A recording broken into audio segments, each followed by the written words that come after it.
할렐루야. 주님의 이름으로 사랑합니다. 주님의 이름으로 축복합니다. 지난주에 또 은혜 가운데 또 야외 예배를 잘 드리고 왔고요. 우리 강현천 집사님과 또 노금준 전사님이 함께 오지 못하셔서 좀 아쉽긴 했지만 또 아이들이 워낙 또 좋아하고 또 좋은 시간을 잘 보내고 은혜 가운데 보내고 왔습니다. 이제 벌써 여름이 또 성큼 이제 다가온 것 같아요. 중간이 없는 것 같아요. 되게 추웠다가 더워졌어요. 뭔가 이게 따뜻한 뭐 그런 게 없는 것 같습니다. 그래서 날씨가 무더운 가운데 있는데 특별히 우리가 노금주 전사님 위해서 좀 많이 기도해야 될 것 같아요. 사실 우리가 어떻게 알겠어요? 어떻게 하는 게 맞는지, 이렇게 하는 게 맞는지 우리는 알 수 없지만 또 하나님께서 우리에게 또 지혜를 주셔서 우리 전사님께 맞는 방법으로 치료하시고 또 회복하실 수 있도록 이끌어 가시는 줄로 믿습니다. 5월은 가정의 달이라고 하잖아요. 그래서 가정에서 우리가 우리 마음에 어떻게 보면 고향이라고도 할 수가 있겠죠. 태어난 것이 뭐 고향이기도 하겠습니다만은 우리가 한 가정 안에서 자라고 그 안에서 또 어른이 되어가면서 함께 시간을 보내는 것, 이것이 또 우리의 마음에 안정을 주고 또 교육받고 그런 가운데서 또 사회의 구성원으로 나아가게 되는 그런 기본이 또 가정이라고 할 수가 있습니다. 그래서 그런 의미에서 이 가정 환경은 참 중요하지 않나 또 이런 생각이 들고요. 그래서 오늘을 보니까 제목이 아빠예요, 아빠. 뭔가 어감이 참 친근하지 않습니까? 제 이름을 저걸 누가 만들었는지 굉장히 잘 맞는 것 같아요. 아빠라는 말. 아버지하고 또 아빠 하면 굉장히 좀 느낌이 다르거든요. 근데 하나님께서 아빠래요, 아빠. 미국에서는 그 엄마의 날, 마더스데이가 1년 중에서 굉장히 큰 어떻게 보면 중요한 날이거든요. 그래서 그 어머니의 날이 되면 막 꽃집이 난리가 납니다. 우리 저희 형이 이제 미국에서 꽃 그거 하잖아요. 근데 뭐 1년에 뭐 발렌타인데이하고 마더스데이 그 두 날이 거의 1년의 매출의 거의 절반을 차지할 정도로 그날이 얼마나 주문이 쏟아지는지 그 주문을 다 감당을 할 수가 없대요. 그래서 감당할 수 있는 만큼 받고 이제 닫아야 될 정도로 어머니날에는 이제 꽃을 굉장히 많이 이제 하는 그런 문화가 있어요. 어머니께 꽃을 드리는. 그런데 그 아버지의 날도 있긴 있거든요. 그래서 5월 셋째 주인가가 마더스데이고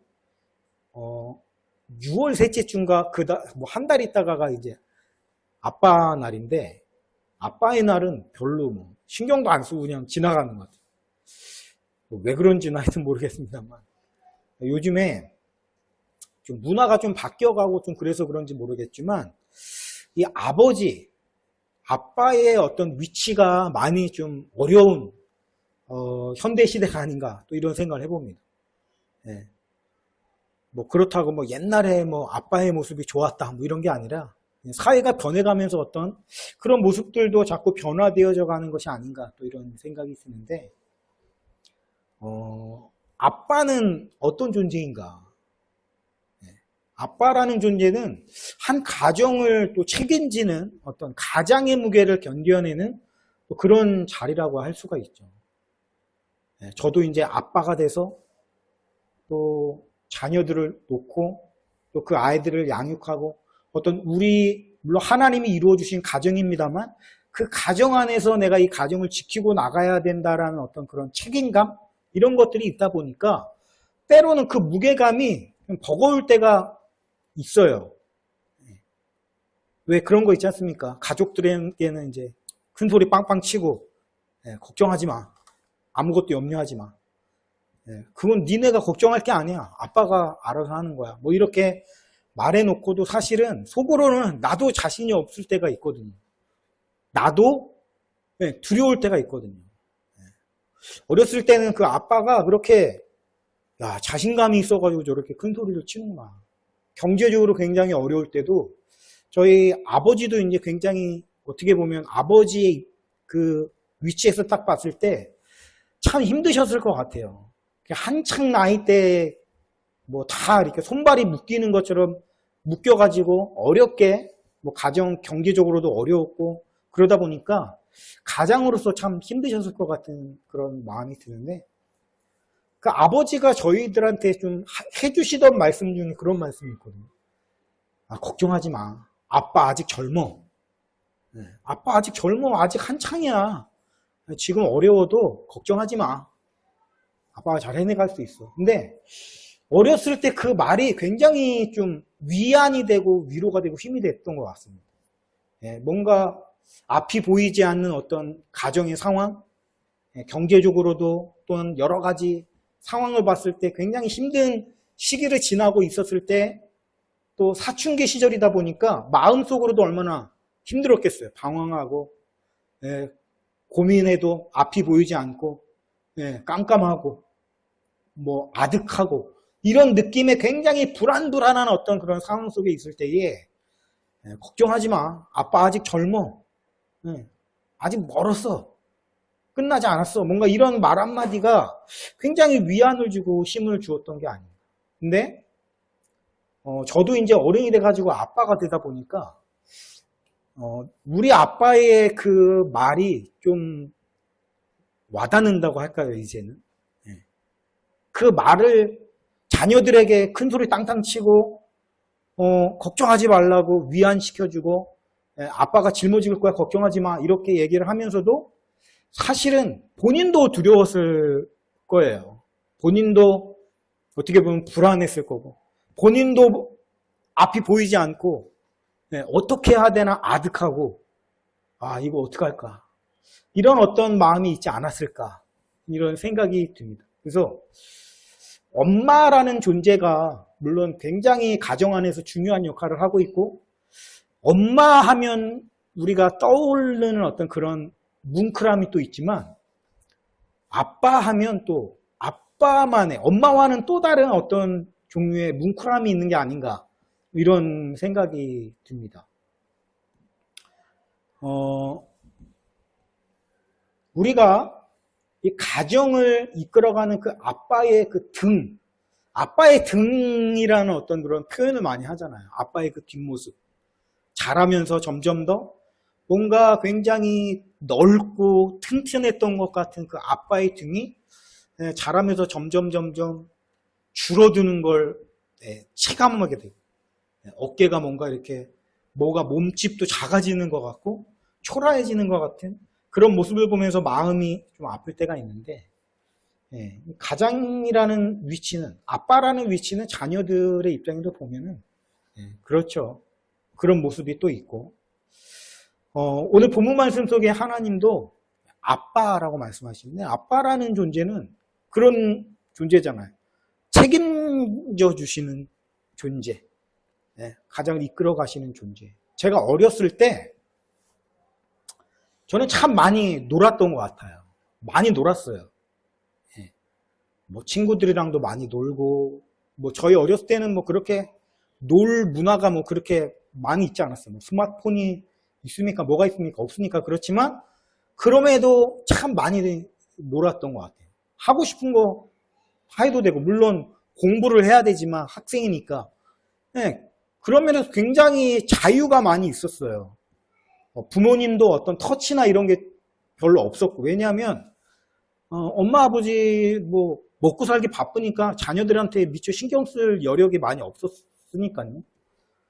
그래서 게임도 많이 하고 친구들이랑 맨날 학교 끝나고 농구하고 땀 흘리고 또 친구네 집에 가가지고 컴퓨터로 게임하고 엄청나게 많이 놀았어요.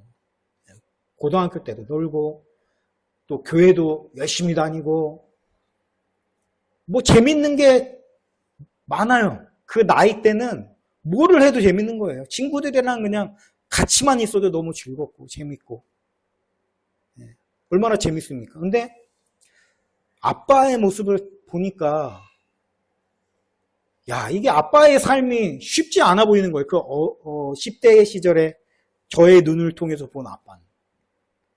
노동을 해야 되잖아요. 하루에 많은 시간을 노동에 쏟아 부어야 돼요. 내가 하고 싶은 걸 하면서 즐기면서, 그죠? 나처럼 그렇게 할 수가 없는 그 아빠의 모습을 보면서, 저는 고민을 많이 했던 것 같아요. 아, 내가 아빠처럼 살 수 있을까? 내가 어른이 되면, 나도 이제 가정을 이루게 되면 사실은 그렇게 살아가야 되는 거 아닙니까?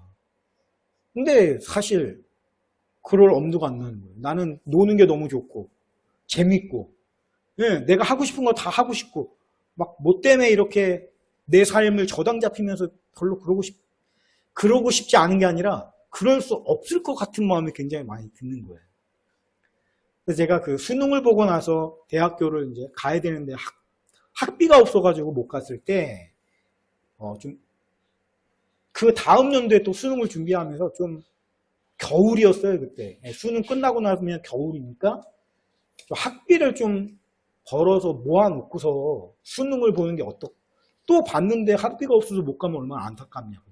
그래서 그때 그런 얘기를 해주셔가지고 저도 이제 그때 막 아르바이트를 하고, 그 다음에 이제 아버지 일을 좀 따라가가지고 같이 좀 하면서 벌어놓으면 되지 않겠냐 해서, 그때 뭐 한겨울이죠. 한겨울에 이제 아버지가 일하시는 공사 현장을 이제 따라다니면서 아버지랑 같이 이제 일을 도와드리면서, 뭐 시다죠, 시다. 옛날 말로 데모도, 뭐 일본 말이죠.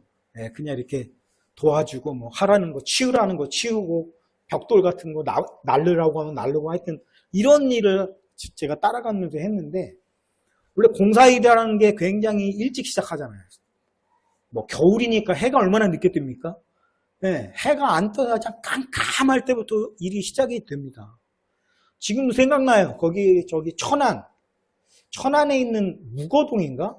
거기에 무슨 상가 건물을 짓는데, 거기를 가서 따라갔는데요. 뭐 잠자리 뭐 여관 이런 것도 아니고 그냥 어디 차 타고 좀 들어가면은 천막이 있어가지고 천막 쳐놓고 거기 안에서 전기장판 한 장 깔아놓고 잠을 자는데, 거기서부터 제가 한 열흘? 그 정도를 잠을 자면서 이제 아버지를 같이 했던 것 같아요. 저는 그때 아버지가 일하는 모습을 처음 봤거든요.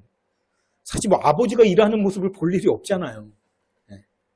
근데 그 아버지가 하시는 일이 그 벽돌 말고 굉장히 큰 브로크 벽돌이라고 하거든요. 그거 이렇게 구멍 쏭쏭 뚫려 있고 좀 큰 거 있지 않습니까?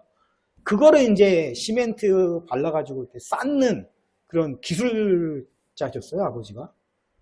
저는 이제 아빠가 이제 하다가 뭐 가져와 뭐 하면 가져오고, 벽돌 놔라 하면 날르고, 이렇게 그런 일을 했는데, 그 일을 하면서 본 그 모습에, 와, 아빠는 이거를 평생 동안 해왔다는 거야? 속으로, 아, 나는 진짜 자신이 없다, 이런 생각이 들었거든요. 나는 어른이 될 자신이 없다, 이런 생각이 너무 많이 들었어요. 그렇게 살 수 없을 것 같은 거예요. 하루의 대부분의 시간들을, 그것도 그 일은 특히나 몸이 더 고된 일이잖아요. 얼마나 힘들어요. 저도 막 젊은데도 얼마나 힘든지 너무 힘든 거예요. 몸이. 익숙치도 않으니까. 무거운 거 날려가지고 막 이렇게 하는 게. 한 열흘 정도 하면서, 아, 난 저렇게는 못 살겠다. 난 아빠가 될 수 없을 것 같아. 막 그런 고민과 생각들을 굉장히 많이 했던 기억이 나는데, 막상 결혼하고 아빠가 돼 보니까, 이게 그 아빠의 어떤 그 심정을 뭐 좀 알게 됐다고 할까요? 아이들을 위해서, 또 가정을 위해서 또 열심을 내서 하는 그 모습이 때로는 힘들기도 하고 어렵기도 해요. 뭐 안 힘들겠어요? 너무 때로는 힘들지. 그렇지만 사랑하는 마음을 가지고 내가 하는 거죠. 내가 자녀들을 위해서, 내 아내를 위해서 열심을 다해서 하는 그 모습이 이게 되더라고요. 어렸을 때는 도저히 못할 것 같았는데. 왜냐? 내가 그때 계산에 넣지 못한 게 있었던 거예요. 내가 그때 계산에 넣지 못했던 게 뭐냐면, 내가 부모가 안 되었었을 당시였다 보니까 부모의 사랑이라는 게 뭔지를 그때는 내가 계산을 못한 거예요. 그러니까 내가 그거를 감당할 수가 없는 거죠. 사랑이라는 게 없으면 그걸 감당할 수 없거든요. 내가 부모가 돼 보니까 내 자녀들, 내 아내, 이 가족들에 대한 사랑이 이건 말로 어떻게 표현할 수가 없을 만큼의 사랑이 내 안에 있다 보니까 감당할 수가 있는 거예요. 아, 이게 사랑이라는 것이 이렇게 대단한 거구나. 어떻게 보면 아빠의 사랑이라는 게 그런 것 같아요. 엄마의 사랑은 일일이 챙겨주고, 그죠? 예, 이야기 들어주고, 해주고, 가까이 붙어서. 어떻게 보면 엄마랑 아이들은 굉장히 가깝잖아요. 예, 그런 면에서. 근데 아빠는 뭡니까? 멀리서 조금 한 발짝 뒤에서 바라보면서, 예, 그 아이들의 웃음을 위해서, 아이들의 어떤 복지를 위해서 고생도 마다하지 않고 열심을 다해가지고 최선을 다해서 일하는 그런 모습이 또 아빠의 사랑이라고 할 수가 있죠. 우리 아빠, 저희 아빠도 그렇고 우리 아빠, 우리 강현천 집사님, 우리 은혜 아빠도 그러시고 참 성실하시게 살아오셨잖아요. 정말 우리 은혜 항상 가슴 아파하는 게 뭐냐면 아빠가 쉬는 걸 한 번도 본 적이 없다고 그걸 가슴 아파하더라고요. 평생을 그렇게 일만 하신 그 아빠의 모습에 대해서 마음 아파하는 걸 본 적이 있는데 그런 모습이 아빠의 모습이다. 그게 사랑이고. 근데 오늘 하나님께서 우리에게 그런 아빠가 되어주신다는 거예요. 물론 하나님 아빠는 인간인 우리 아빠와는 다르시죠. 하나님은 약하지 않으시고 부족함이 없으시고 능력이 넘치는 분이기 때문에 다르긴 합니다만 그 마음만큼은 그죠? 아니 마음은 사실 훨씬 더 크시죠. 하나님이 사랑도 그렇지 않겠습니까? 인간인 아빠도 자녀를 위해서 뭐든 아깝지 않은데 하나님 아빠라고 하시면 하나님은 뭐가 아까우시겠어요?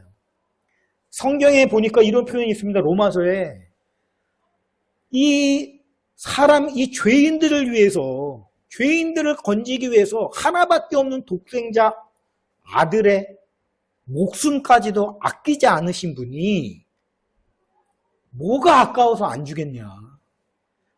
아들을 주셨으면 나머지 거는 말해서 뭐하냐. 당연히 주시지. 뭐 이런 거거든요. 그 말씀이 굉장히 위로가 되고 힘이 되더라고요. 아, 그래, 맞아. 아, 예수님도 나를 위해서 아끼지 않으신 분이 뭔들 못 주시겠어. 아, 이게 굉장히 위로가 되고 힘이 되는 거예요. 우리가 살아갈 때 때때로 삶의 무게가 벅차고 어려울 때가 있어요. 인생이 힘드니? 이렇게 물어보면 아마 우리 뭐 주하나 주원이 이 아저씨가 뭔 소리 하는 거야? 이렇게 볼 거예요. 왜냐하면 몰라요, 쟤네는. 근데 벌써 우리 주한이나 주혁이는 사는 게 힘드니 그러면 공감을 할 거예요. 왜냐하면은 어떤 의미에서 자기 나름대로 삶의 어떤 힘든 부분들을 직접 경험했기 때문에 알거든요. 벌써. 10대지만 안다고요, 벌써. 이 삶이라는 게 결코 만만치 않고 쉽지 않다는 거. 우리 각자의 위치가 다 다릅니다만 살아온 인생도 연수도 다릅니다만 공통점은 인생은 쉽지가 않다는 거예요. 어렵다는 겁니다. 하나님도 그걸 아세요. 예수님도 아세요. 왜요? 인생이셨으니까. 예수님 인생이셨잖아요. 인생으로서 사셨잖아요. 그래서 아시는 거예요. 쉽지 않습니다. 사는 게. 저는 지금 이 땅을 살아가는 수많은 사람들이 뭐 몇 살이든지 15살, 18살, 20살, 25살, 30살, 뭐 40살, 50살, 60살, 70살 이든 오래 사신 분이면 오래 사신 분인 만큼 살아내왔다는 것만으로도 정말 칭찬받아 마땅하다고 그렇게 생각을 합니다. 그냥 살아내는 게 쉽지 않거든요. 뭘 이루고 뭘 대단한 걸 하고 잘하고 뭐 전교 1등을 하고 그런 게 중요한 게 아니고 살아낸 것 자체가 대단하다고 저는 생각을 해요. 네, 대단한 겁니다. 잘하신 겁니다. 칭찬받아 마땅합니다. 그만큼 쉽지 않아요. 살아낸다는 게. 근데 그런 가운데 하나님이 우리의 아빠가 되어주셔가지고 우리가 힘들 때 위로해 주시고 만져주시고 알아. 너 힘든 거 알아. 이해받지 못하는 것 같고 누가 내 마음을 몰라주는 것 같고 그런데 하나님께서는 아빠로서 알아주신다라는 거예요. 말 못할 때로는 가족들에게 또 말 못할 게 있어요. 더 가족이라서 말 못하는 게 있거든요. 그런 것들까지도 하나님은 들어주시고 알아주시고 또 만져주신단 말이에요. 그게 우리 하나님 아빠의 모습이다라는 겁니다. 이게 얼마나 우리에게 위로가 되고 힘이 됩니까? 아빠. 하나님은 우리의 아빠예요. 근데 제가 그 예전에 이제 뭐 이런저런 신앙 서적들을 볼 때에 어떤 책에 이런 표현이 있는 거예요. 현대 교회가 그 잃어버린 것 중에 하나가 뭐냐면 하나님의 어미하심. 어미하다. 가장 아빠의 모습은요. 한없이 친근하기도 하고 또 가깝기도 하지만 한편으로는 굉장히 또 엄한 면이 있어요. 그죠? 왜 그래요? 이 아이들의 삶을 아이들이 키워가면서 양육하면서 이 아이들의 삶에 대한 책임감을 아버지는 느끼기 때문이죠. 그래서 바울도 그런 얘기 하지 않습니까? 그리스도 안에서 1만 스승이 있으나 아버지는 없다. 이 아버지라는 존재가 그렇다는 거예요. 이 아이들이 자라고 크고 어른이 되어가는 과정에서의 어떤 그 아이들의 삶에 대한 그 책임감, 이 아이들을 올바르게 바르게 키워야 된다는 책임감. 그렇다 보니까 때로는 아이들이 원하는 거 먹고 싶은 거 사주고 원하는 거 사주고 돈 벌어서 해주고 하지만 때로는 엄하게 아이들을 다스릴 때가 있어요. 그래야 될 때가 있어요. 때로는 매질을 해야 될 때도 있어요. 이게 아빠의 모습이란 말이에요. 근데 현대교회는 그런 아빠의 모습을 어느 순간 잃어버리게 되고 어느 순간부터 사람들은 하나님을 어떤 존재처럼 여기냐면 마음씨 좋은 어떤 이웃집 할아버지 같은 그런 느낌으로 하나님을 대하기 시작을 했다라는 것입니다. 그래서 그때 그 책에 예를 들었던 게 뭐냐면 그 KFC의 그 할아버지 있지 않습니까? 그 사람 되게 좋아 보이는 이렇게 통통하고 그죠? 얼굴은 항상 웃상, 뭔가 미소가 항상 있고 뭔가 이렇게 수염이 나가지고 허허허 하면서 웃고만 있는 그런 이웃집 할아버지와 같이 하나님을 생각하고 그렇게 대한다라는 거예요. 그래서 그 할아버지는 마음이 참 좋아가지고 심지어 우리가 못돼가지고 그 수염을 막 잡아당겨도 그래도 웃으면서 허허허 이럴 것 같은 그런 하나님으로 만들어버렸다는 거예요. 어미하심, 징계하심, 이런 거에 대한 거를 다 싫으니까 그냥 없애버리고 그저 그냥 좋으신 분, 나를 잘 대해주고 웃어주시고 항상 뭐라고 하든지 그냥 하하하 이러면서 사람 좋게 넘어가는 그런 분처럼 만들었어요. 우리는 그런 하나님을 원할지도 몰라요. 잔소리하고 혼내고 때로는 막 매질하는 거 그런 거 진짜 싫을 수도 있어요. 히브리서에 보면 그러잖아요. 매질은 당하는 순간은 정말 힘들고 아프고 싫어요. 그렇지만 그것을 통해서 우리가 올바라집니다. 왜냐? 우리는 망가졌거든요. 망가져서 엉뚱한 데로 가요. 죽을 길로 가요. 망할 길로 가요. 아빠가 그거를 볼 수 있겠습니까? 아빠는 그걸 못 보거든요. 그러니까 때려서라도 때로는 다리 몽댕이를 분질러서라도 정신 차리게끔 만드는 게 아빠란 말이에요. 그러니까 그런 아빠의 모습이 때로는 무섭게 느껴질 수도 있죠. 아빠와 그 사람 좋은 이웃집 할아버지의 차이가 뭡니까? 그 사람 좋아 보이는 이웃집 할아버지는 이 자녀들에 대한 책임감이 없어요. 이웃집 할아버지가 무슨 나에게 책임감을 갖겠어? 안 그렇습니까? 얘가 올바로 자라야 되는데 잘 돼야 되는데 이런 고민과 걱정을 하겠어요? 이웃집 할아버지가? 안 한다고요. 그러니까 책임감이 없으니까 언제든지 허허허 해줄 수 있는 거예요. 언제든지 그래 너는. 물론 그런 할아버지의 모습도 어느 정도는 필요할 수 있겠죠.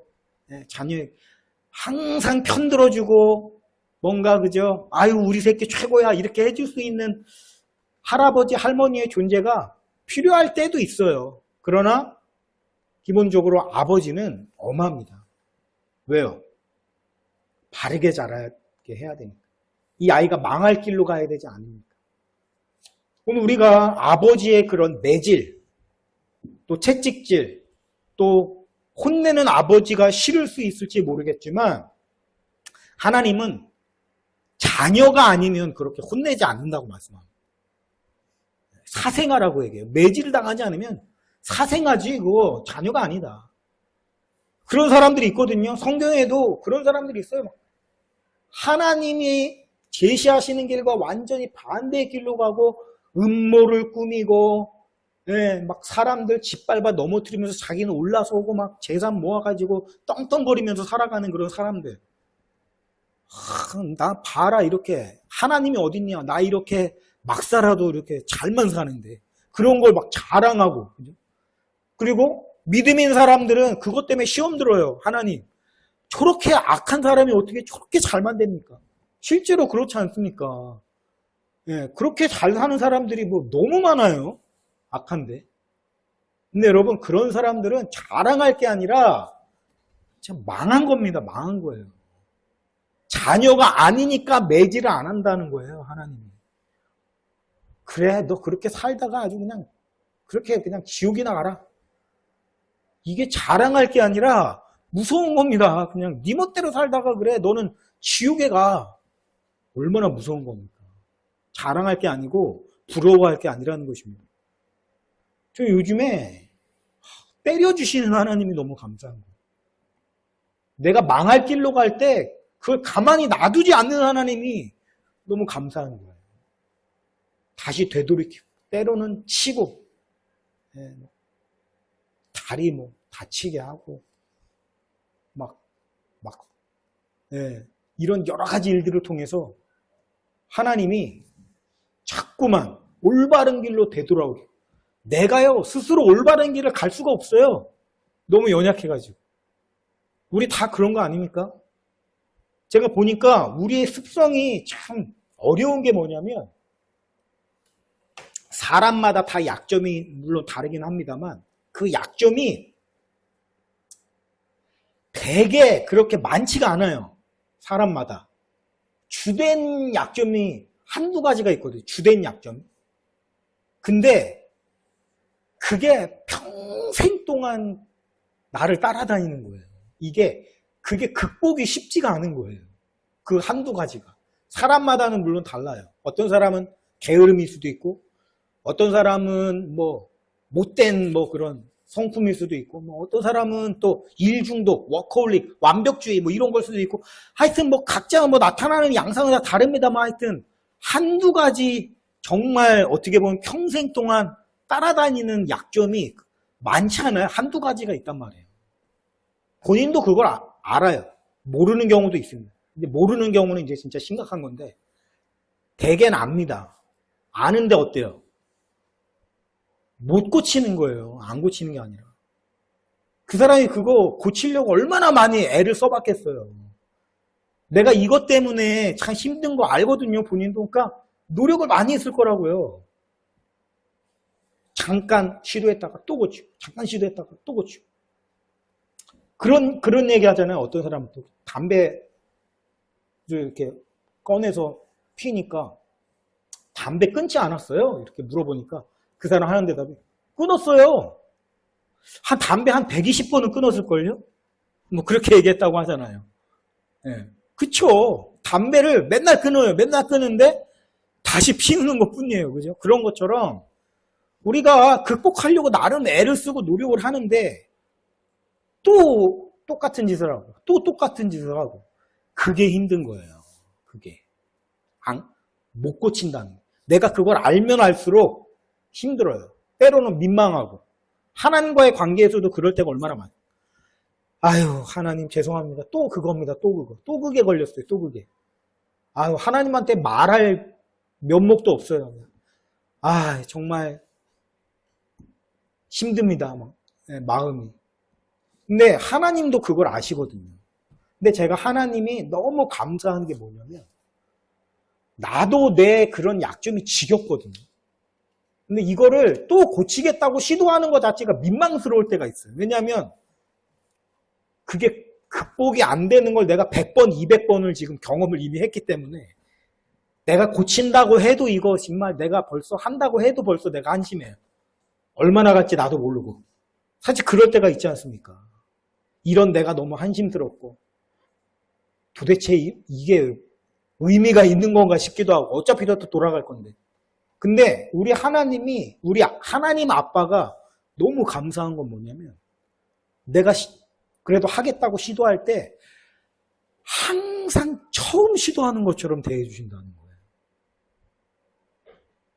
비꼬거나 냉소하거나 하지 않아. 아이고 잘하나 보자. 너 벌써 120번째거든? 참도 잘하겠다. 이런 식으로 보시는 게 아니라 성경을 봐도 그렇고 저를 대하시는 하나님을 봐도 항상 처음 시도하는 것처럼 응원해 주시고 안아주시고 또 격려해 주시고 그 마음을 먹은 걸 기뻐해 주시는 하나님 아빠라는 거예요. 저는 그게 너무 감사하더라고요. 사람들은 안 그러거든요. 네가 아이고 잘도 하겠다. 작심삼일이지 뭐. 네가 해봤자지. 그게 너야.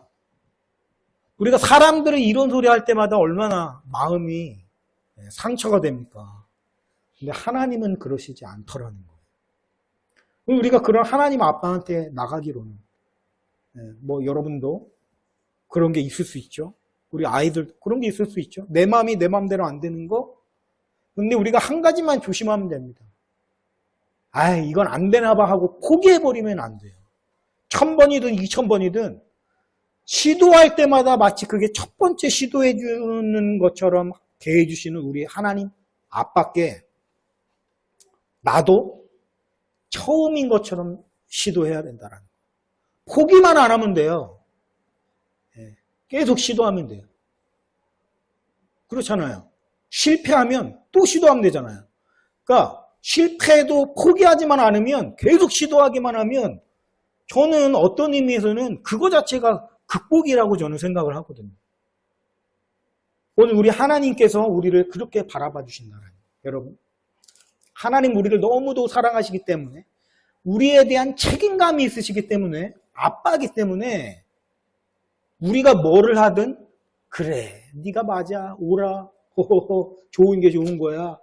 아유 그래 뭐 한 번 사는 세상 이렇게 살아도 저렇게 살아도 네가 원하는 대로 살려느나 이렇게 해주시지 않을 겁니다. 절대로. 이웃집 할아버지처럼. 하나님은 이웃집 할아버지가 아니에요. 하나님은 우리의 아빠십니다. 때로는 그것 때문에 힘들 수도 있고 아플 수도 있지만 그거야말로 진짜 사랑이라는 걸 우리가 좀 알았으면 좋겠어요. 우리가 신앙이 어릴 때는요. 신앙이 어떻게 보면 어린아이와 같을 때는 그 이웃집 할아버지 같은 사랑이 좋아요.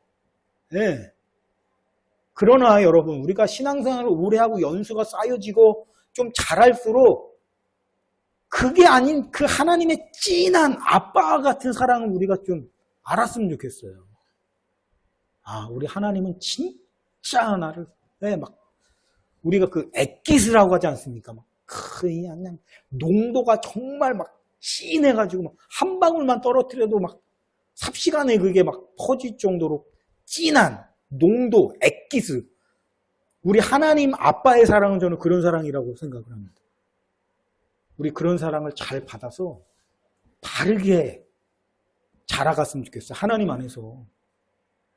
어른이 어디 있어요? 하나님 안에서. 하나님 안에서는 다 아이지. 우리는 배우고 자라가는 하나님의 자녀들이라는 사실을 꼭 기억하시고 우리 안에 있는 여러 가지 문제들 하나님 아빠에게 가지고 나가. 하나님이 때로는 필요한 대로 위로가 필요할 때는 위로해 주시고 이 사람들은 그거 못하거든요. 사람은 진짜 분위기 파악 못하는데 아주 선수예요. 위로가 필요할 때 아주 막 충고랍시고 그냥 막 뭐라고 해야 되나 요즘에 그걸 뭐라고 표현해야지? 팩폭이라고 하죠. 팩폭. 위로가 필요할 때 팩폭을, 안 그래도 그것 때문에 죄책감 느끼고 힘들어 죽겠는데 막 거기다가 팩폭을 날리면 그 사람 죽으라는 거죠, 그게. 그죠? 또 어떨 때는 막 이 사람에게는 지금 채찍이 필요해요. 정신 차려야 돼. 그런데 위로를 해주고 앉아있어. 사람은 그래요, 사람은. 분위기 파악을 못 하거든요. 그러나 우리 아빠 되신 하나님은, 우리 아빠 되신 하나님이 그거를 분별을 못 하겠어요?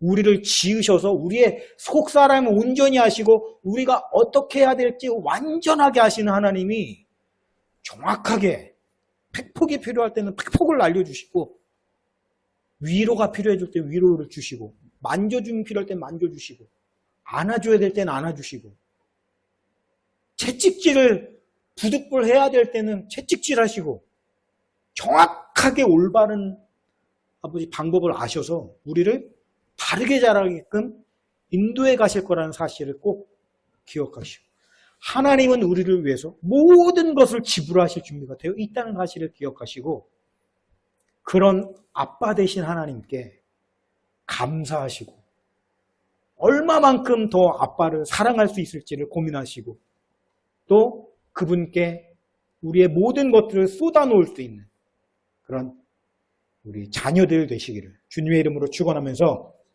말씀을 마치겠습니다.